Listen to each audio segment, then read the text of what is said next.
Down, Set, Short. Herzlich willkommen zu einer ganz besonderen Folge Down, Set, Short mit mir, Christoph Kröger und Adrian Franke. Einen wunderschönen guten Tag. Aber es kommt gleich noch eine dritte Person ins Spiel. Beziehungsweise ich klinke mich aus und ich werde ersetzt. Ich habe nämlich eigentlich nichts mit dieser Folge zu tun, Adrian. Was ist da los? Es stimmt, ja. Naja, wir sind halt jetzt hier mittlerweile doch sehr weit in der Draft-Vorbereitung und ich hatte mir eben gedacht, vielleicht noch so einen äußeren Einfluss, den man mal mit dazu holen könnte. Wir hatten ja über die Quarterbacks jetzt schon vor ein paar Wochen auch gesprochen, aber das Thema reißt ja nicht ab. Ich war jetzt auch gerade noch im 49ers-Podcast zu Gast und alle reden jetzt natürlich auch nochmal, gerade wo der Draft näher rückt, über die Quarterbacks.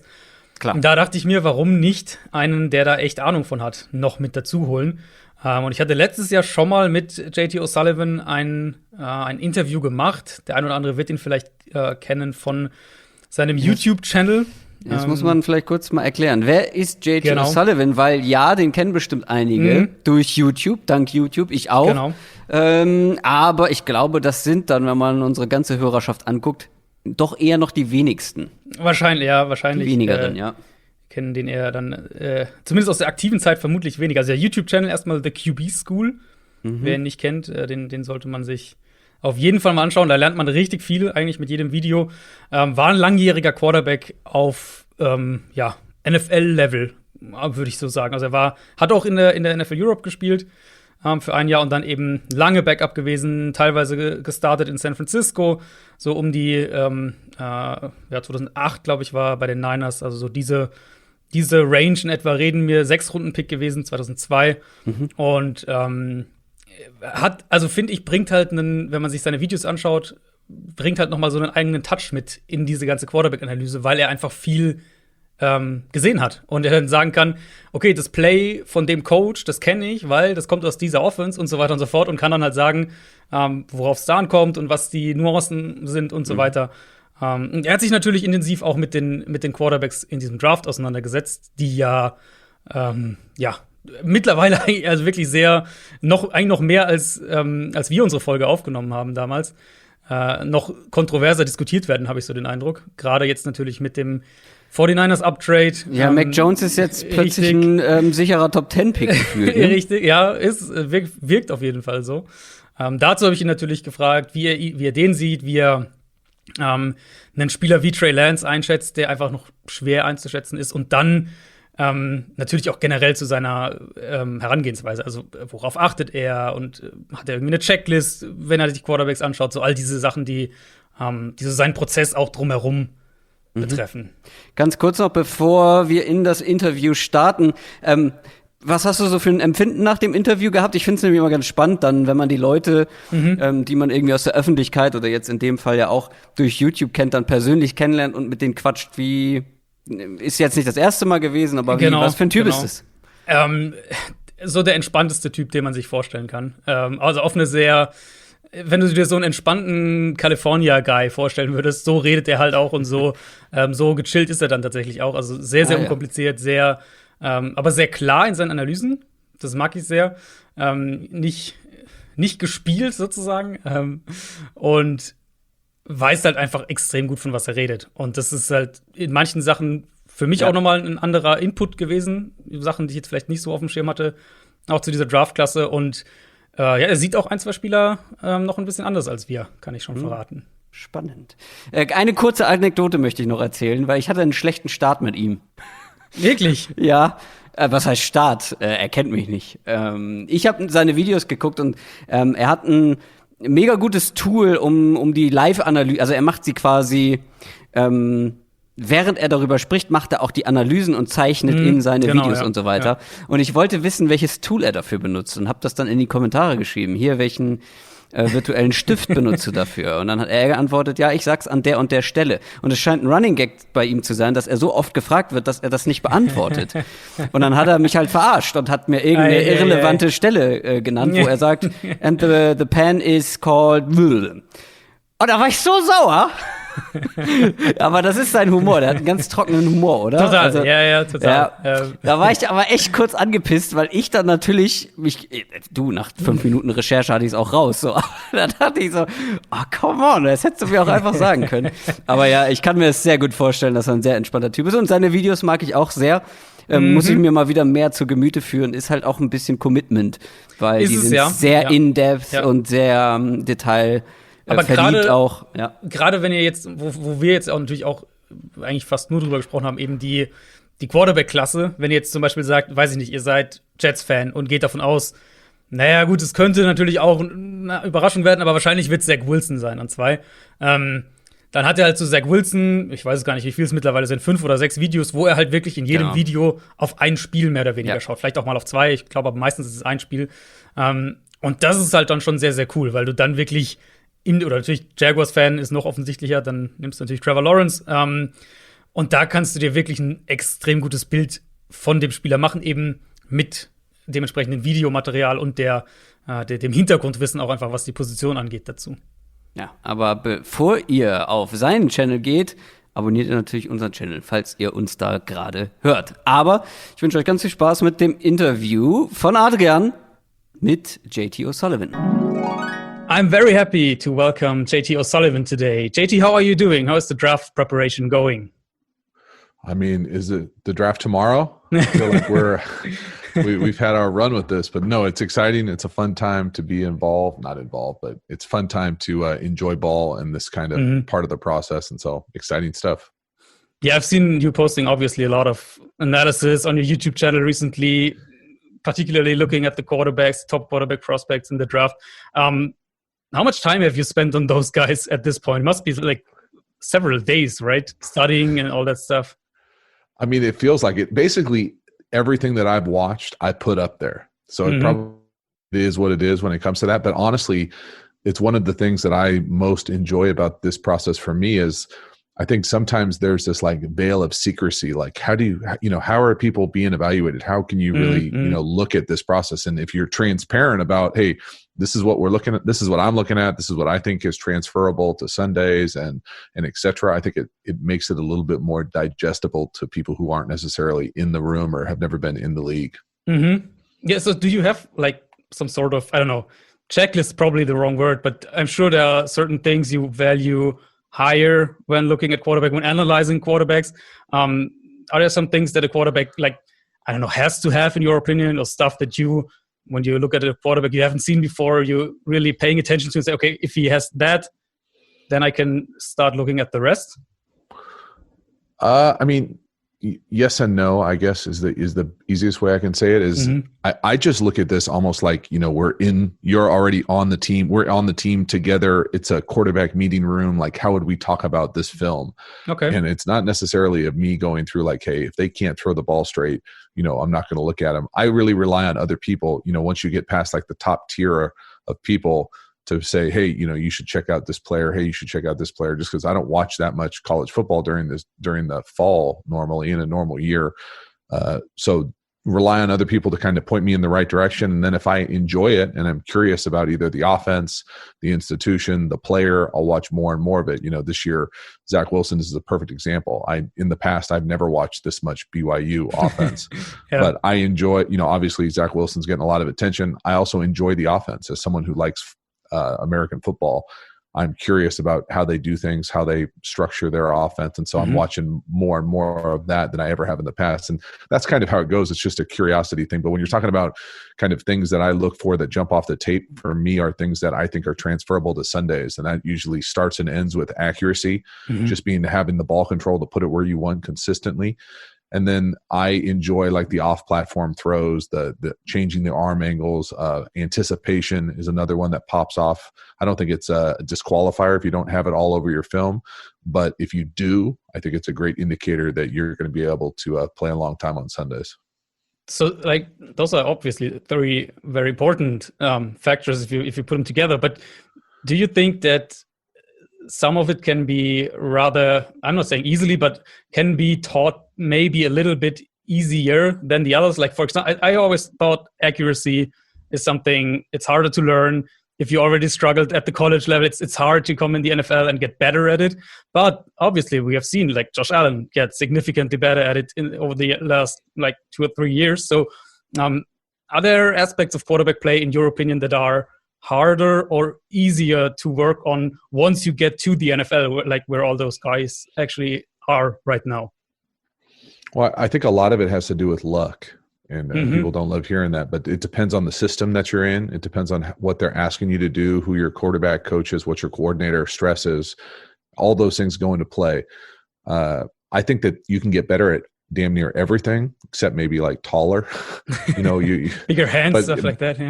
Yeah. Like that element is certainly a bonus, if you're blessed with that type of stuff, but definitely think you can, the quickest fix is oftentimes the footwork. And if you're not used to the precision of what a timing footwork kind of NFL offense offers, I think it's hard to learn because there is so much detail and everything is tethered together as far as your timing, the depth, the rhythm of the passing game, all those types of things.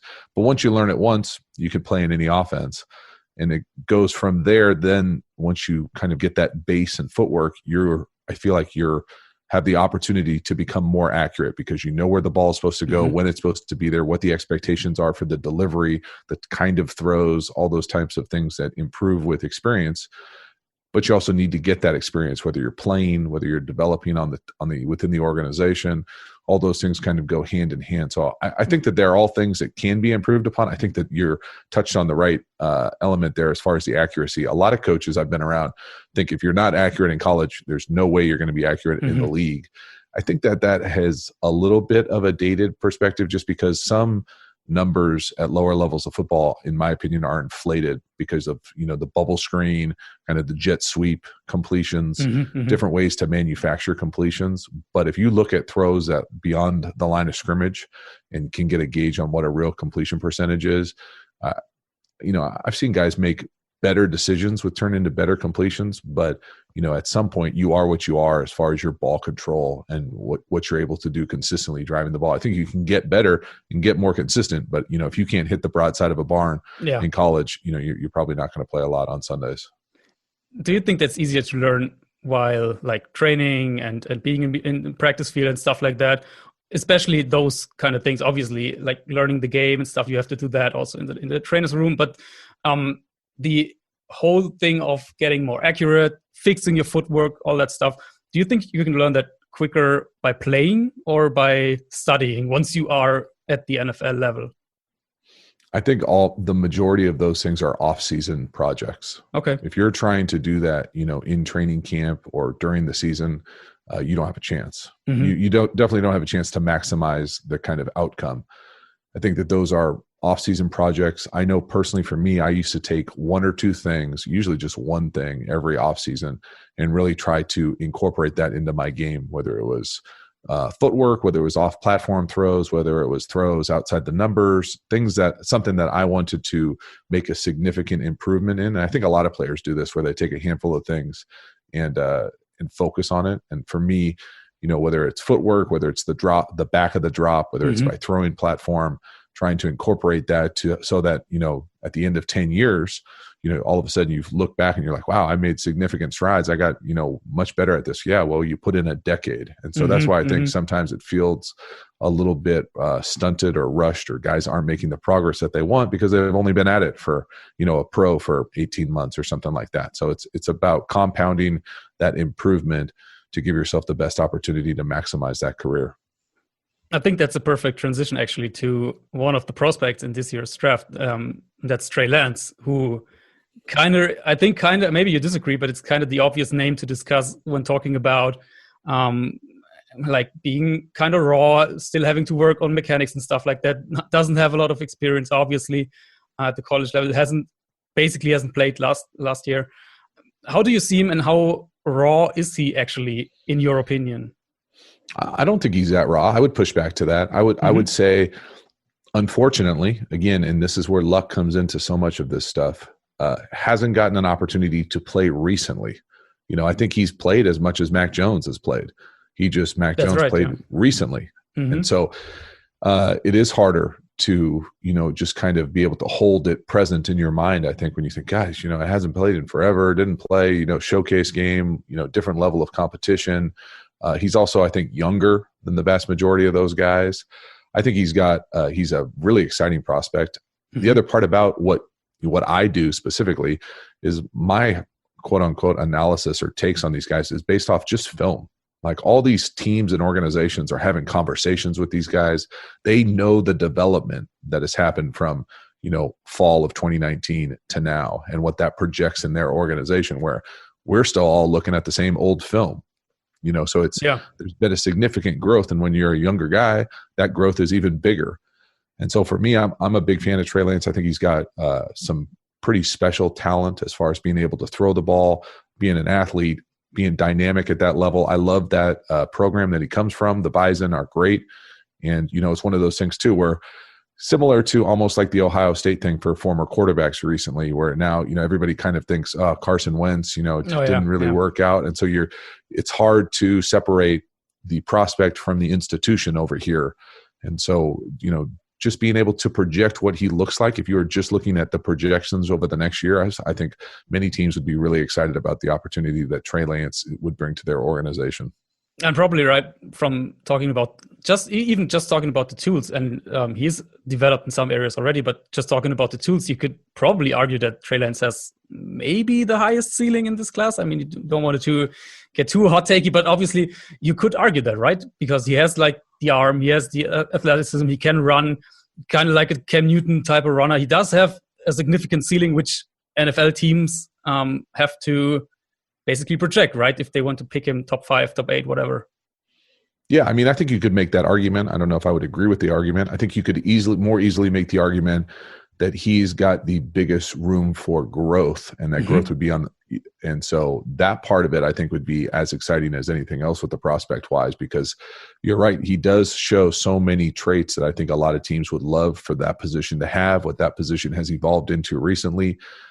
And when you go back and look at the film, he's a younger guy in that system. So what they were asking him to do would be significantly different if he was a veteran in that program, having played for 3 years and, being in a lot more command and more dynamic in the volume of stuff that they were carrying. So I think that it's a difficult take for any like real substance on our end, on my end, because you're looking at old stuff, right? And it's hard to make that connection just with the craziness that this year plus has been with what that looks like. I think it'll be fascinating, not to go off on a total side note, but to look back on how the pandemic influenced that kind of recency bias, because a number of players decided to not play.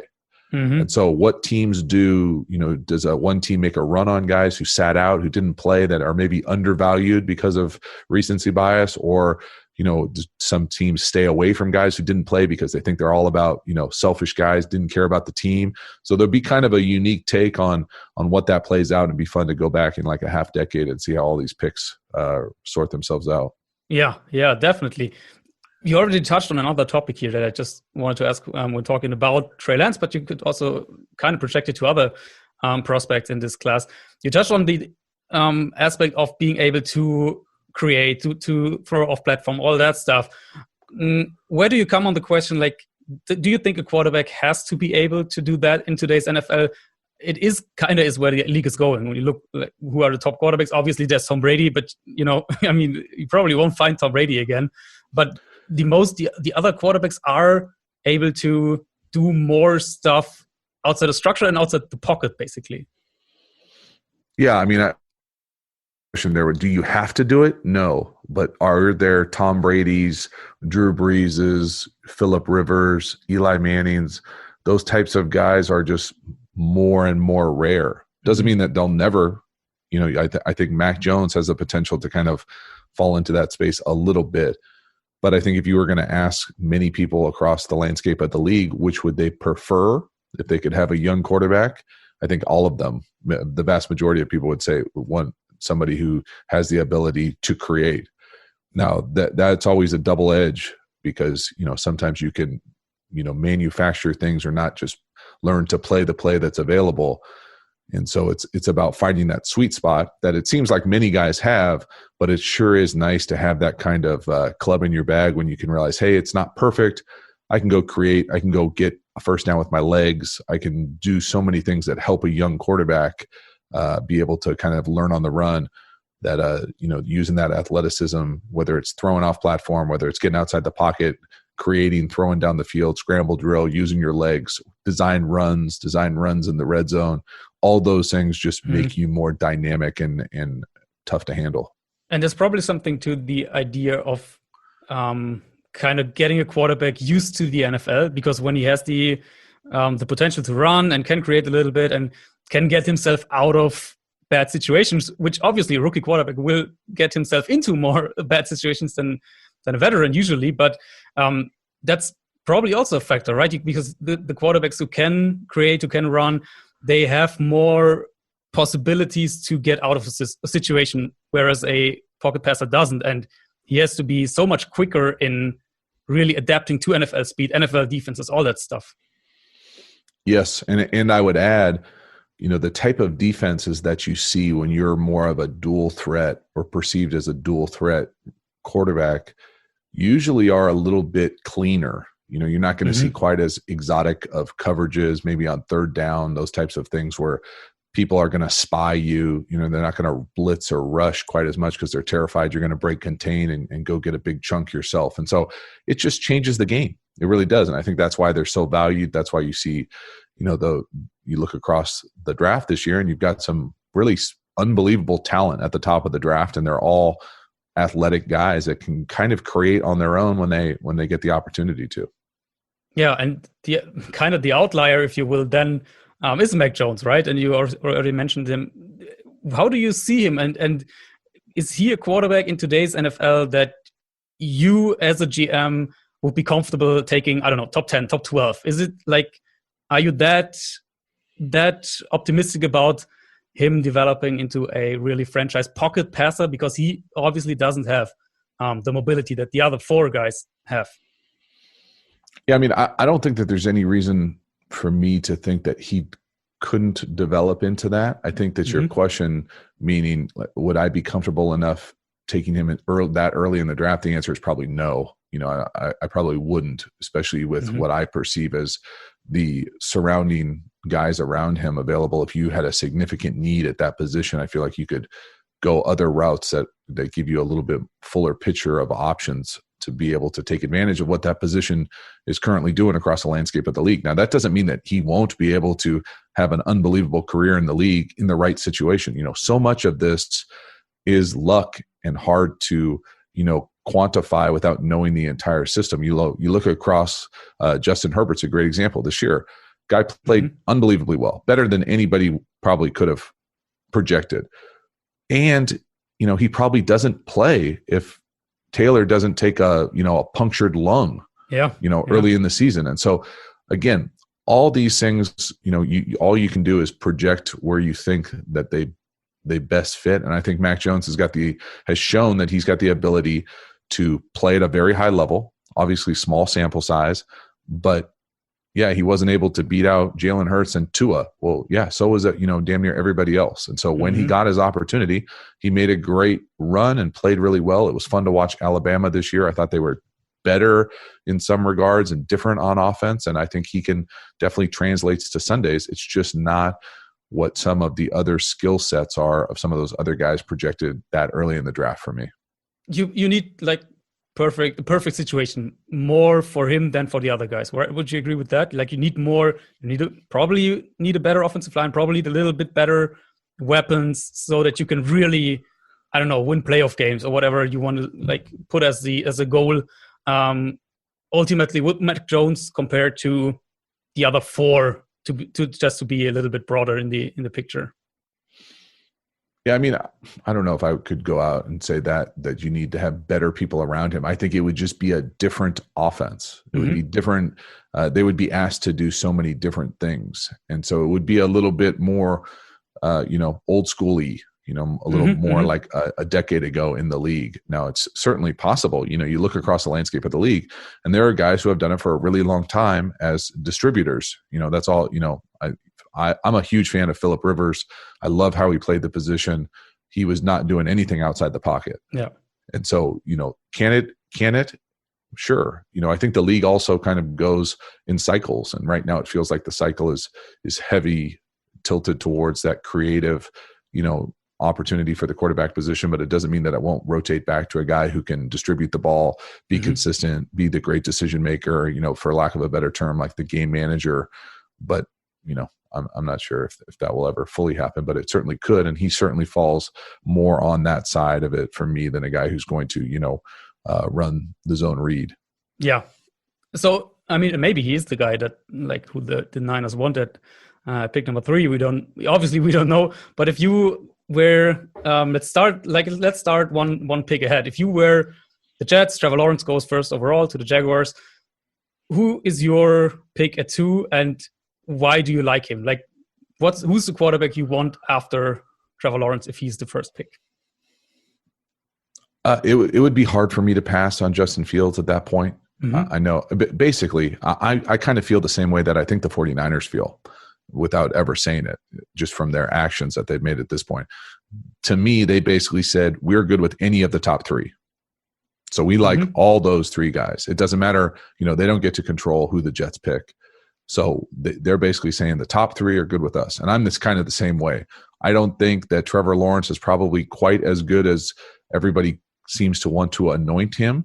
But I also think that Zach Wilson and Justin Fields, they're all kind of in that same tier for me. All great. Again, it's going to depend on where you go. I think whoever goes third is probably in the best situation. But, those things change quickly. And so, it certainly sounds like they're infatuated with Zach Wilson. I think it's, going to be a tough organization to go in there and win in that market with what they're doing right now as a kind of rebuild organization. But then that certainly impacts what the 49ers do at 3. And that situation is tailor-made for someone to go in there and go rookie of the year right away. Yeah. Probably doesn't even matter all that much who they pick, right? Because probably he might be rookie of the year in terms of having great surroundings, having a great play caller and all that stuff. It's also kind of fascinating because we probably will have similar offenses. The Jets coming from the Niners tree, and the Niners obviously with Shanahan, these offenses will probably not be fundamentally different. Let's put it like that. So there might even be a debate, kind of who do you think is the better fit for specifically that offense, Wilson or Fields? And Wilson has the rollout stuff and all that, and throwing the ball downfield, but Fields might be the best in actually playing the middle of the field. So where do you come down when you kind of try to put the scheme thought within your thought process? Well, that's the beautiful thing about what I do. I don't have to think about that at all. Those are all the decisions that an NFL team would be thinking about. And you, sounds like you know more about it than I do as far as who's at the Jets responsible for the offense. But I can tell you that I think all 3 of those guys would fit in any offense in the league. And they're all going to tailor make the schemes and things that they ask the quarterback to do based on what they think that they do really well. I think both Fields and Zach Wilson do a really nice job of throwing the ball all over the field. I know that there are certain metrics out there that show that he doesn't do quite as well between the hashes or things like that based on what they were asking him to do. There's no reason to think accurate as he has outside the numbers as he could in the middle of the field. And so for me, it's a little bit more about, what they're asking him to do, what do his weapons around them look like. And I think that either Justin Fields or Zach Wilson would be successful in that type of offense, that Shanahan wide zone play action type of offense. You already mentioned Trevor Lawrence quickly, and you said that you're maybe not as high as the broader media, which is quite high. A lot of people saying that he's like the best prospect since Andrew Luck and has been since coming out of high school and whatnot. So maybe from another perspective, what's your biggest concern just from his tape, but with Trevor Lawrence? Having high expectations for him forever. You kind of alluded to the fact that he's been the number 1 guy for, seems like half a decade and came on the scene so quickly as a freshman playing at such a high level that it's hard to live up to those expectations. I would just say the thing that doesn't sit well with me, and there's everything, not everything, damn near everything to love about Trevor Lawrence. I think the things that I have kind of hawed and hemmed about, if that's a phrase, is just the fact that maybe he hasn't played his best in the biggest moments, and kind of got outplayed by Fields, and, kind of got outplayed in a few other big games. And it just, I don't know if that's a pattern, whether if I was making that type of investment as an organization, I would want to feel really good in that the guy we're going with is someone who's rising to the occasion, who's put kind of the evidence there on film that he can play his best when it matters the most and things like that. I think it's easy to take a shot. Hey, the ACC is not that whatever robust. And that's not necessarily what I'm talking about. I'm talking about kind of in the biggest moments, was he the biggest guy? And I don't know if that was always the case. And that's not necessarily a disqualifier, but it brings me back down to when I think of that elite, like John Elway, Peyton Manning, a little bit of Andrew Luck. Those guys to me were they were no doubters. And to me, it's, I talk myself into a few of these doubts. And so that's why I kind of talk about it in those types of tiers. Okay. Gotcha.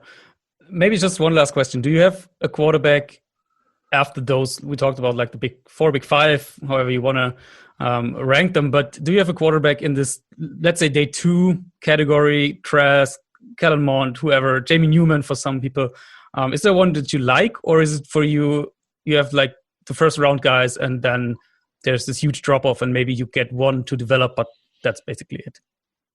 I would say you already touched on, I think everybody's on Trey Lance. The next one for me would be Kellen Mond. I like Kellen Mond a lot. I thought he played really well the vast majority of his opportunities. He is, visually stiff. I think that's the easy negative. I think it's one of those things to me, and this is a kind of an outlier example, but I remember Aaron Rodgers coming out of college and he was stiff. He held the ball high. And it was something that, if you get in the right situation, those things can be easily fixed. That's an example of an easy fix. And so if he gets to the right situation, and the other thing about it, and we talked about it a little bit, but, congratulations, you're the number 1 pick. You go to the worst organization, as opposed to being the, maybe late in the first round and you go to a great organization and you maybe get a chance to sit for a little bit and learn from someone who does it at a really high level. All those things are kind of what happened to Patrick Mahomes and Aaron Rodgers. They're not rushed into a crummy situation and have to go out there and get their face kicked in every single Sunday. And so that is a great opportunity for a lot of those guys. Kellen Mond is probably the top of that group for me, but there's a lot of guys in that kind of second tier. Davis Mills, Trask, Jamie Newman. Jamie Newman kind of falls into the Trey Lance thing for me as far as, just the recency element of it. Having gotten a chance to see, didn't work out, at Georgia, that type of thing. And so again, those picks and how those things sort themselves out are kind of an underlying storyline for this draft for me. JT, thank you so much for your time. I know you've got a very tight schedule, so really appreciated you taking the time to come here. And everybody check out the YouTube channel. We'll link it, the QB School, and I hope we can do this again at some point. I appreciate it. Anytime. Thank you.